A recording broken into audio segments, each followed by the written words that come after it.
Hello students. आज मैं आपको एक बहुत इम्पोर्टेंट क्वेश्चन कि जो मूट कोर्ट होता है उसका कोर्ट रूम कैसे हम सेटअप करेंगे और जो मूट कोर्ट कंपटीशन होता है उसको कौन सॉलिसिट कर सकता है एज अ जज, ये हम पढ़ेंगे। इसका जो क्वेश्चन है वो है how should a court room for moot court competition be set out and who can solicit as जज फॉर मूट कोर्ट कंपटीशन। आभासी न्यायालय यानी मूट कोर्ट के लिए न्यायालय कक्ष कैसे तैयार किया जाता है, कौन मूट कोर्ट कंपटीशन का निर्णायक हो सकता है। तो जो हम मूट कोर्ट का कंपटीशन का जो रूम सेट करेंगे उसमें क्या होता है, एक जज की टेबल होगी सबसे पहले, उसके नीचे कोर्ट क्लर्क होगा। जो कोर्ट क्लर्क होता है उसके बहुत सारे काम होते हैं, जैसे कि वो साइटेशंस जो दी जाती हैं अथॉरिटीज़ वो सारी की सारी उसको जज की टेबल पे देना, बीच बीच में जो टाइम का रहेगा उसको करना ताकि मार्क कर सके कि टाइम पूरा हो गया, वो चीज़ रहेगी। फिर उसके बाद जो जज है उसके राइट साइड में पैटिशनर रहेगा और लेफ्ट साइड में डिफेंडेंट या रेस्पोंडेंट टीम रहती है, और उनके पीछे स्पेक्टेटर्स मतलब जो दर्शक दीर्घा होती है, अगर उनको बैठाना है तो वो उन दोनों के पीछे रहते हैं। तो इस तरह से हम एक कोर्ट रूम के, वैसे बहुत सारे तरीके हैं, मैं थोड़ा थोड़ा बताती हूँ आपको दो तीन तरीके से। तो एक तरीका हम सेटअप का ये कर सकते हैं कि जज की टेबल के आगे कोर्ट क्लर्क की टेबल, उसमें जज की टेबल थोड़ी ऊंचे प्लेटफॉर्म पे रहती है, थोड़ा सा नीचे प्लेटफॉर्म पे कोर्ट क्लर्क की टेबल रहेगी, और कोर्ट क्लर्क की टेबल के लेवल में ही पेटिशनर और डिफेंडेंट यानी एप्लीकेंट टीम और रेस्पोंडेंट टीम जो है वो बैठती है, और सामने स्पेक्टेटर्स बैठते हैं उनके पीछे। एक हम ऐसा भी कर सकते हैं कि जजेस टेबल बीच में है, दोनों तरफ दो कोर्ट क्लर्क बैठ जाएंगे, एक जना जो है पेटिशनर से अथॉरिटीज लेने के लिए हो जाएगा और एक डिफेंडेंट की तरफ से अथॉरिटीज लेने के लिए काम करेगा। बीच में हम एक पोडियम भी रख सकते हैं जिसमें कि अभी तक हमने बिना पोडियम के रखा था, लेकिन अगर पोडियम रखते हैं तो दैट इज़ बेटर ऑप्शन, क्योंकि पोडियम पे खड़े होकर बोलने से एक अच्छा इम्पैक्ट आता है और देखने में भी अच्छा लगता है, बोलने वालने को भी कंफर्टेबल रहता है। या इसके अलावा हम ये भी कर सकते हैं कि दोनों टीम्स के लिए एक अलग अलग पोडियम रखते हैं, क्योंकि क्या होता है कभी कभी हमें दोनों टीम के जो पार्टिसिपेंट्स होते हैं उनको खड़ा करना होता है। तो अगर हम दोनों टीम के आगे पोडियम रखेंगे तो दोनों टीम के पार्टिसिपेंट खड़े होकर के आपस में आर्ग्यूमेंट वाली स्थिति को पैदा करा जा सकता है वहाँ पर। तो हम इस किसी भी तरह से हम मूट कोर्ट का जो सेटअप बना सकते हैं रूम का, तो ये सेटअप्स हैं जो आपको वहाँ पे बताने हैं। ये क्यों बनाए जाते हैं? The setting of court room for moot court competition is extremely important, बहुत इंपॉर्टेंट होता है। क्यों? इसका सेटअप का जो यूज होता है ये सुनिश्चित करने के लिए होता है कि जजेस और जो पार्टिसिपेटिंग टीम है वो आमने सामने रहें, एक दूसरे के अपोजिट डायरेक्शन में रहें, ताकि एक दूसरे को देख सकें सही से, एक दूसरे को सुन सकें, ऑब्जर्व कर सकें, तो कि कौन कैसे, एक्चुअली फेशियल एक्सप्रेशंस जो होते हैं दैट इज़ वेरी इंपॉर्टेंट। तो उसके लिए इसको एक दूसरे के सामने बैठना ज़रूरी होता है। इसके अलावा उन दोनों के बीच एक सफिशिएंट डिस्टेंस होना चाहिए, जो जजेस की टेबल है और जो पार्टिसिपेंट टीम है। क्यों होना चाहिए?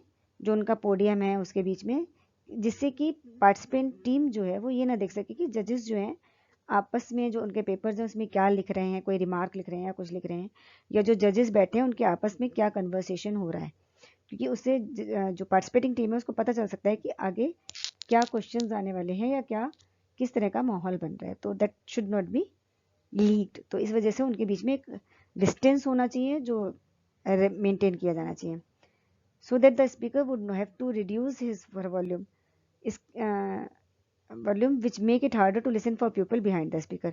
और अगर वो दोनों बहुत पास पास होते हैं तो क्या होता है ना कि जो स्पीकर है वो हल्के बोलेगा ताकि जजेस को ज़्यादा बुरा ना लगे, मतलब कोई जना बहुत पास बैठा हो तो आप ज़्यादा जोर से नहीं बोल सकते। तो अगर थोड़ा डिस्टेंस होगा तो स्पीकर अपनी फुल वॉल्यूम में बोल सकता है, इससे क्या होगा कि जजेस को भी सुनाई पड़ेगा, और जो पीछे जो स्पेक्टेटर्स बैठे हैं, जो देखने वाले दर्शक दीर्घा बैठी है, जो दर्शक लोग हैं वो भी उसको सुन पाएंगे अच्छे से। तो इसलिए उनके बीच में डिस्टेंस रहना बहुत ज़रूरी है। इसके अलावा the speaker should not be too much distance between जजेस टेबल एंड टीम्स टेबल, मतलब उन दोनों के बीच में बहुत ज़्यादा डिफरेंस भी नहीं होना चाहिए, जिससे कि so that speaker would not have to put additional effort at ensuring that the judges hear him or her clearly। तो जिससे कि उन्हें बहुत ज़्यादा डिफरेंस होगा तो हमें बहुत ज़्यादा ज़ोर से बोलना पड़ेगा। तो जो डिस्टेंस है वो ना ज़्यादा हो ना कम हो, एक मॉडरेट डिस्टेंस होना चाहिए कि हम ज़रा ज़ोर से भी बोले और हम भी बहुत हल्के से भी ना बोलना पड़े और बहुत ज़्यादा ज़ोर से भी ना बोलना पड़े। इसके अलावा द जजेस must be put on an elevated platform और डायस, जो जजेस को बैठाया जाए वो थोड़ा सा ऊंचा प्लेटफॉर्म होना चाहिए जहाँ पे उनको बैठाया जाना चाहिए। द कोड क्लर्क जॉब क्या होता है, is to indicate time to the mooter, जो पार्टिसिपेटिंग टीम है उनको बताना कि आपका टाइम होने वाला है या हो गया है, and pass authorities from team to the जजेस, जो टीम्स हैं उनसे अथॉरिटीज जो दी जा रही है, जैसे जो केसेस दिए जा रहे हैं, जो भी दिया जा रहा है वो जजेस के पास करना। It is essential the court clerk sit between the जजेस एंड द टीम, इसीलिए जो कोर्ट क्लर्क होता है वो जज और टीम के बीच में बैठता है। दो spectators can sit behind the team, और स्पेक्टेटर्स जैसा हमने उसमें देखा था जो डायग्राम्स थे कि स्पेक्टेटर्स जो हैं टीम्स के पीछे बैठे थे, तो उनको पीछे बैठाया जाएगा और उनके बीच में थोड़ा सा डिस्टेंस भी होना चाहिए ताकि स्पेक्टेटर्स जो हैं टीम को कम्युनिकेट ना कर सकें बीच में, कि जो स्पेक्टेटर बैठा है वो बीच में टीम को कुछ कम्युनिकेट कर रहा है, उनको कुछ चीटिंग कर रहा है, वो सारी चीज़ें ना हो पाए।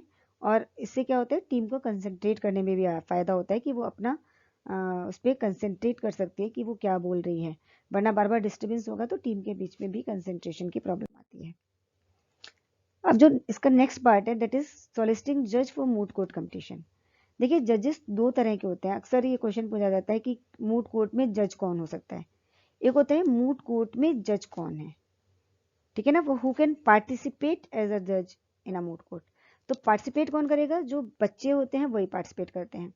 एक होता है कि मूट कोर्ट कंपटीशन को एज अ जज कौन सॉलिसिट कर सकता है, कौन है जो मूट कोर्ट कंपटीशन में जज बन सकता है, ठीक है ना, मूट कोर्ट कंपटीशन को जज कर सकता है। तो मूट कोर्ट कंपटीशन को जज करना और जो मूट कोर्ट कंपटीशन हो रहा है उसमें एक जज के रूप में रहना, दो अलग अलग चीजें। तो आप मूट कोर्ट कंपटीशन में जब जज बन रहे हैं तो वो बच्चा होगा कोई, क्योंकि वो एज पार्टिसिपेंट है आप।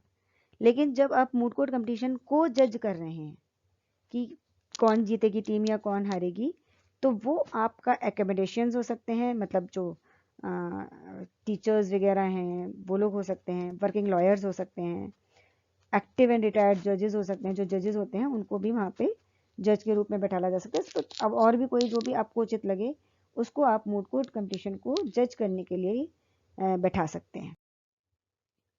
अगर मूट कोर्ट प्रॉब्लम किसी स्पेसिफिक एरिया को डील कर रही है लॉ के, तो हमारा जो एक्सपर्ट होना चाहिए, जो जज बैठ रहा है वो उस फील्ड का एक्सपर्ट होना चाहिए, तभी उसको मूट कोर्ट कंपटीशन के लिए जज के रूप में बैठाला जाना चाहिए। इसके अलावा नंबर ऑफ जजेस कितने होने चाहिए मूट कोर्ट के लिए, कंपटीशन के लिए, तो वो किसके ऊपर डिपेंड करेगा, वो दो चीज़ों पर डिपेंड करेगा कि कितने राउंड हो रहे हैं, राउंड कितने हो रहे हैं, इस चीज़ पर डिपेंड करेगा कि कितनी टीम्स हैं जिन्होंने अपने आप को रजिस्टर किया है। तो जितनी टीम ने अपने आप को रजिस्टर किया उस हिसाब से हम राउंड डिसाइड करेंगे, और जितने राउंड होंगे उस हिसाब से हम जज डिसाइड करेंगे। हमें देखना ये होता है कि एक ही जज एक टीम को दो बार जज ना करे। अलग अलग टीम्स को तो आप जज कर सकते हो, लेकिन एक ही टीम को दो बार जज नहीं करो, क्योंकि आपने नीचे किसी टीम को जिताया या हराया है तो ऊपर जब वो टीम आएगी तो आप बायस्ड हो सकते हैं। तो इसीलिए उसकी कोशिश की जाती है कि एक ही जज दो बार जज ना बने। तो इस तरह से जो मूट कोर्ट का सेटअप है वो मैंने आपको बता दिया। मूट कोर्ट कंपटीशन को कौन जज कर सकता है ये मैंने आपको बता दिया। अगर इसमें बारे में कोई सवाल आपका रह गया हो, तो आपको कुछ नहीं समझ में आ रहा है, तो आप कमेंट बॉक्स में मुझसे क्वेश्चन करके पूछ सकते हैं। और अगर आपको ये सब पसंद आया है मेरा वीडियो, तो आप इसको लाइक और सब्सक्राइब कीजिए ताकि मैं आपके लिए और वीडियोस बना सकूं। Thank you.